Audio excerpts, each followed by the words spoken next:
소설 속의 인물은 여러 가지 어떤 기준을 가지고서나 나눌 수가 있는데 그 중에서도 크게 보존하는 인물, 매개적 인물, 문제적 인물 이렇게 세 가지로 나누기도 합니다. 그럼 첫 번째 보존하는 인물 보도록 하겠습니다. 보존하는 인물이란 사회의 기존 윤리나 가치를 재생산하며 문제의식 없이 사회를 유지하고자 하는 인물이다. 이게 무슨 말인가 라고 한다면 우리가 흥부전을 봅시다. 흥부전을 봤을 때 흥부하고 놀부, 그 중에서도 흥부는 기존의 어떤 유교적인 가치관을 그대로 답습하는 인물이죠. 그 정도로 보시면 될 것 같아요. 그럼 매개적 인물은 어떤 인물이냐?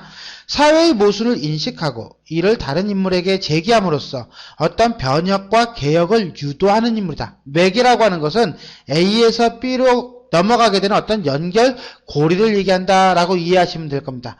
문제적 인물. 이 문제적 인물이 문제죠. 이 문제적 인물은 어떤 인물인가 한번 볼까요?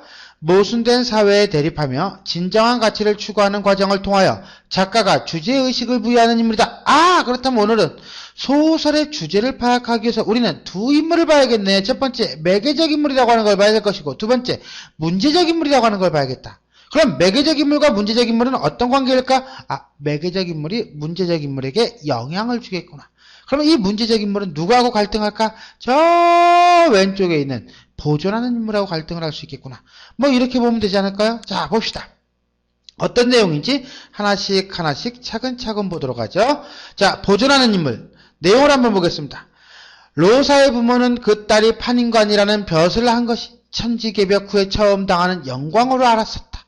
그리하여 그는 내 딸이 판인관 벼슬을 하였는데 나도 이 노릇을 더 할 수 있겠는가 하고는 하여오던 수유업이라는 직업도 그만두고, 수유업이 뭐냐면은 이거는 정육점 정도로 보시면 되겠고요. 옛날에 그 백정 정도로 이해하시면 될 것 같아요. 백정이라는 직업을 그만두고 이제 그 딸이 가 있는 곳으로 살러가 새 양반 노릇을 좀 하여볼 배심이었다. 그러나 천만 뜻밖의 그 몹쓸 싸움이 난 뒤부터 그 딸이 무슨 여자 청년의 동맹이냐 하는데 푸덕푸덕 드나들며 주의자니 무엇이냐는 사나이 틈바구니에 가서 끼어놀고 하더니 그만 가 있던 곳으로 아니 가겠다. 다니던 벼슬도 내어놓겠다. 이야단이었다. 야, 이년의 가시네야. 네 백정놈의 딸로 벼슬을 하였으면 그 무단하지. 그보다 무엇을 더 나을 것이 있다는 말이냐? 로사와 그 부모와의 갈등이네요. 자, 근데 뭡니까? 앞에 잠깐 볼까요? 앞으로 잠깐 보면은 로사는 뭐라고 되어 있습니까? 여자 청년 동맹인이 뭐니다면서 주의자니 뭐냐고 같이 놀면서 나 판인관 벼슬 안 할래. 나 새로운 거 할래 라고 하니까 아버지는 뭐라고 합니까? 백정놈의 딸이 벼슬까지 하였으면 무던하지 더 할 것이 무엇이냐라고 얘기합니다. 가치관의 갈등이죠.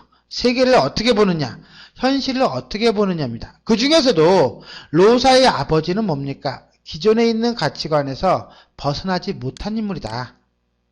오케이? 그래서 이 로사의 아버지를 우리는 뭐라고 볼 수 있고 보존하는 인물이라고 볼 수 있다.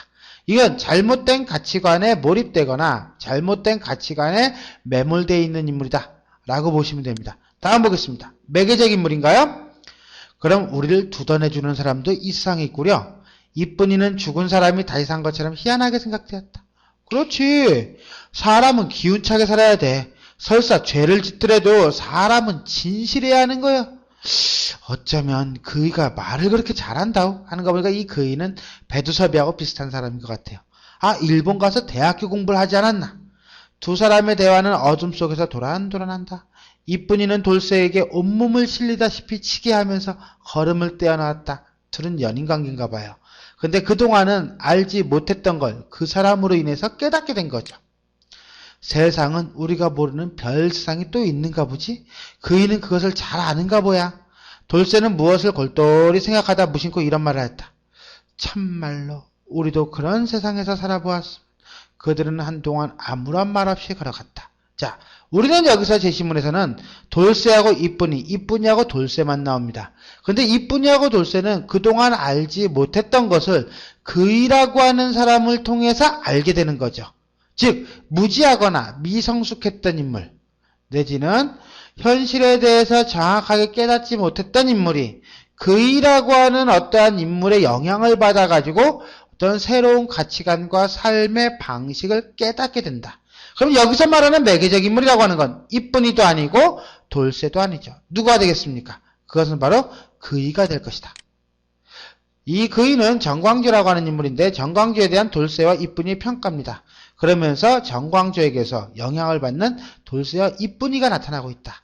자, 그러면 다음 문제적 인물에 대해서 보겠습니다. 문제적 인물은 어떤 문제 상황을 제기하고 그것을 개혁하고자 하는 인물이다 라고 얘기했습니다. 아닌 게 아니라 자네들 이제부터는 실속을 차려야 하네. 김은 힐끗 현의 눈치를 본다.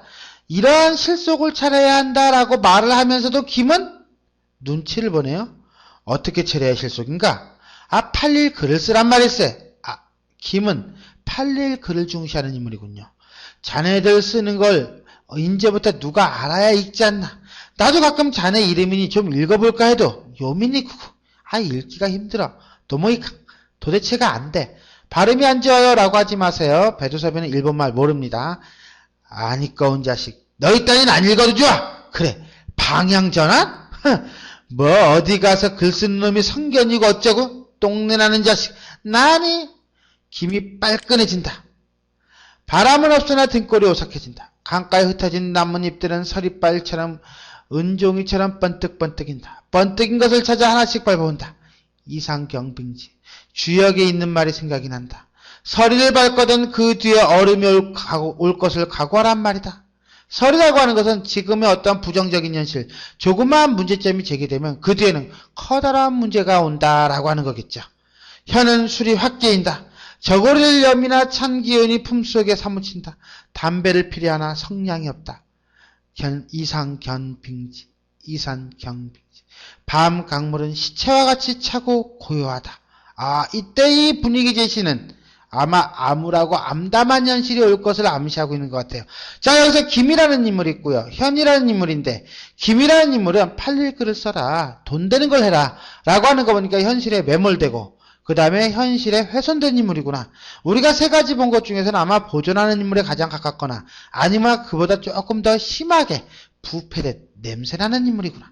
그렇다면 현이라는 인물은 이 부정적인 현실에 대해서 문제를 제기하고 있는 인물이고 그 다음에 걱정하고 고민하는 인물이다 라고 볼 수가 있겠네요. 그렇다면 여기서 말하는 문제적 인물은 누가 되겠습니까? 김이 아니라 현이라고 봐야겠죠. 자, 훼손되어가는 현실에 대한 안타까움과 닥쳐올 위기를 예감하는 현의 모습을 보여주고 있다 라고 보시면 되겠습니다. 우리는 불합리한 현실 내지는 문제가 되는 현실, 훼손된 현실 속에서 그것을 대응하는 세 가지 어떤 유형을 가지고 인물을 봤습니다. 첫 번째는 문제의식이었고 그 다음에 아무런 문제를 제기하지 않는 인물, 그런 인물을 뭐라고 합니까? 보존하는 인물이라고 한다 라고 보시면 되겠습니다. 다음에 두 번째는 어떤 인물에게 다른 인물에게 영향을 주고 그 다음에 그네들에게 각성하게 하는 인물, 그런 인물을 우리는 뭐라고 한다? 매개하는 인물이라고 한다. 문제적 인물이라고 하는 건 바로 뭡니까? 훼손하는 현실에 대해서, 훼손된 현실에 대해서 내지는 모순된 현실에 대해서 그것과 대립하며 그 다음에 진정한 가치를 추구하는 인물이다. 이렇게 세 가지를 보면 되겠네요. 그 중에서도 작가 내지는 지은이의 주제의식을 가장 잘 구현하는 인물이 누구다? 문제적 인물이다 라고 보면 되겠고요. 매개하는 인물을 입체적 인물이라고 한 것은 무슨 소리냐라고 하면 매개하는 인물 자체가 입체적 인물일 수도 있고요. 그 다음에 이로 인해서 다른 인물이 입체적 인물의 성격을 갖게 되는 경우도 있을 수가 있겠습니다 라고 보시면 되겠어요. 그럼 마지막에 나왔던 김 같은 인물은 보존하는 인물이거나 아니면 이보다 더 마이너스적인 요소를 가지고 있는 인물, 그리고 우리는 훼손되는 인물 내지는 훼손하는 인물이라고 하는데 거기에 해당한다 라고 볼 수가 있겠습니다. 이렇게 세 가지, 우리가 이제는 현실과 그 다음에 세계와 인물, 자아와 세계가 갈등하는 형태를 가졌을 때 그 세계 속에서 어떻게 인물이 대처하느냐에 따라 세 가지 인물의 유형을 살펴보았습니다. 자, 수고하셨습니다.